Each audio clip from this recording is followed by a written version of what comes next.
Tense, তাই না? Tense কয় প্রকার? টেন্স মূলত 3 প্রকার, তাই না? আমরা সবাই জানি প্রধানত টেন্স টেন্স কয় প্রকার? 3 প্রকার। টেন্স হলো কয় প্রকার? 3 প্রকার। এটা আমরা সবাই জানি, 3 প্রকার হলো টেন্স।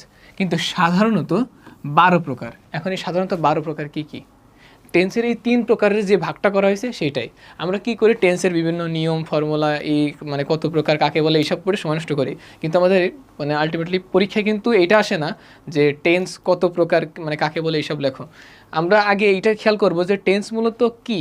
টেন্স মূলত ক্রিয়ার কাল। আর ক্রিয়ার কাল কোনটা? ক্রিয়ার কাল মূলত ভার্বগুলোর ভার্বিত ক্রিয়া। এর জন্য ক্রিয়ার কাল মানে মানে আমরা যে কাজগুলো করি সেটার সময়।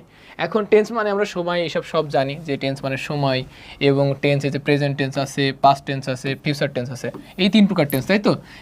এই 3 প্রকার টেন্স আবার 4 ভাগে ভাগ করেছে। কোনগুলো? এই যে ইনডিফিনিট এবং সিম্পল। আমরা ইনডিফিনিটও চিনি, সিম্পলও চিনি।